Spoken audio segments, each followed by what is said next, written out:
Family, family, family, we are here. Read, remember, repeat. Triple R, three R's. Read, remember, repeat. So you gotta do, man. It ain't hard instructions. You know what I mean? It's actually easy as hell. You know what I mean? Shit. Where did we leave off? I know we was in chapter 9. It's been super content. It's just flowing out of this book. You know what I mean? Let's just start. Let's give it on this page. Okay. Let's go. Boom. All right. Bravo. I knew you could do it. The hidden guide lets no one enjoy great achievement without passing the persistence test. Those who can't take it simply do not make the grade. Those who can take it are bountifully rewarded for their persistence. They receive as their compensation whatever goal they are pursuing. That is not all. They receive something infinitely more important than material compensation. The knowledge that every failure brings with it the seed of an equivalent advantage. There are expectations to this rule. A few people know from experience the soundness of persistence. They are the ones who have not accepted defeat as being anything more than temporary. They are the ones whose desires are so persistently applied that defeat is finally changed into victory. We who stand on the sidelines of life see the overwhelmingly large number who go down in defeat, never to rise again. We see the few who take the punishment of defeat as an urge to great effort. These, fortunately, never learn to accept life's reverse gear. But what we do not see, what most of us never suspect of existing, is the silent but irresistible power which comes to the rescue of those who fight on in the face of discouragement. If we speak of this power at all, we call it persistence, and let it go at that. One thing we all know, if one does not possess persistence, one does not achieve noteworthy success in any calling. As these lines are being written, I look up from my work and see before me, less than a block away, the great mysterious Broadway. The graveyard of deed hopes and the front porch of opportunity. From all over the world, people have come to Broadway seeking fame, fortune, power, love, or whatever it is human beings call success. Once in a great while, someone steps out from the long procession of seekers, and the world hears that another person has mastered Broadway. But Broadway is not easily nor quickly conquered. She acknowledges talent, recognizes genius, pays off in money only after one has refused to quit. Then we know he has discovered the secret of how to conquer Broadway. The secret is always inseparable, attached to one word: persistence. The secret is told in the struggle of Fannie Hurst, whose persistence conquered the Great White Way. She came to New York in 1915 to convert writing into riches. The conversion did not come quickly, but it came.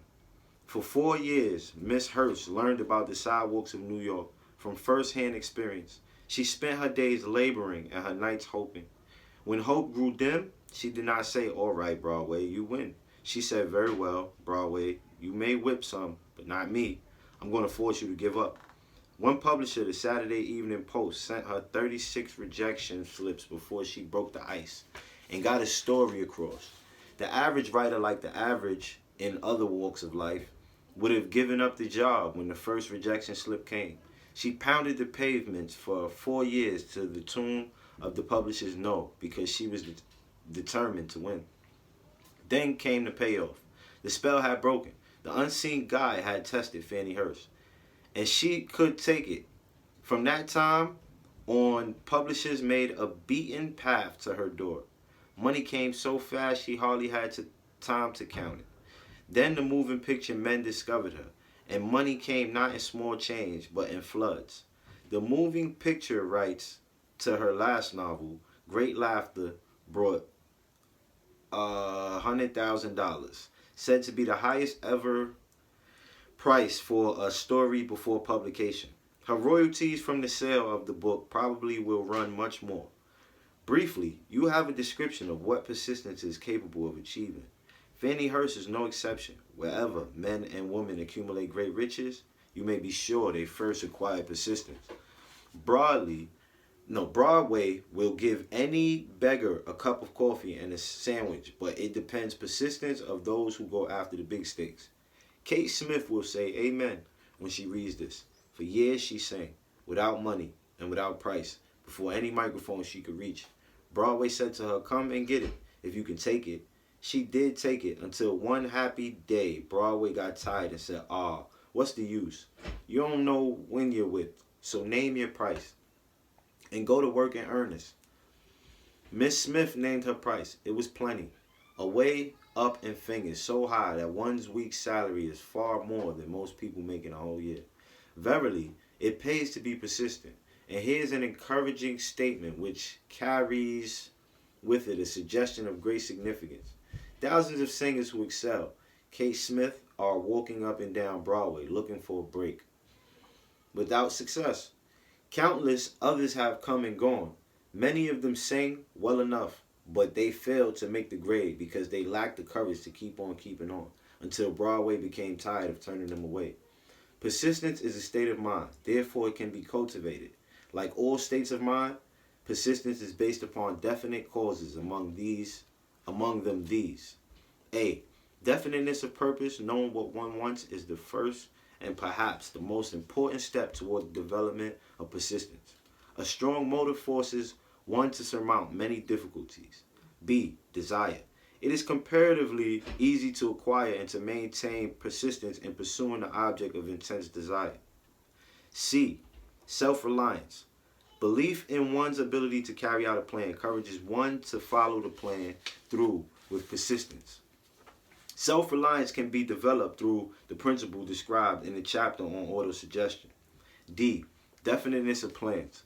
Organized plans, even though they may be weak and entirely impractical, encourage persistence. E. Accurate knowledge. Knowing that one's plans are sound, based upon experience or observation, encourages persistence. Guessing instead of knowing destroys persistence. F. Cooperation. Sympathy, understanding, and harmonious cooperation with others tend to develop persistence. G. Willpower. The habit of concentrating one's thoughts upon the building of plans for the attainment of a definite purpose leads to persistence. H. Habit. Persistence is the direct result of habit. The mind absorbs and becomes a part of the daily experiences upon which it feeds. I'm going to read that over. Persistence is the direct result of habit. The mind absorbs and becomes a part of the daily experiences upon which it feeds. What you feed your mind. Fear, the worst of all enemies, can be effectively cured by forced repetition of acts of courage.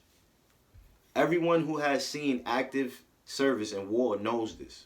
Before leaving the subject of persistence, take inventory of yourself and determine in which particular, if any, you are lacking in this essential quality. Measure yourself courageously, point by point, and see how many of the 8 factors of persistence you lack. The analysis may lead to discoveries that will give you a new grip on yourself. Hey man, if you are watching this, right, go back to A, right? Write it down. Go back to H, write it down. It's for you, it'll help you. It doesn't help me if you write it down. And like it said, man, just give yourself a small analysis, you know what I mean, on the discoveries that you find when you do this practice. And yeah, man, you already know. Beautiful day, man, beautiful night. Much love to y'all, man.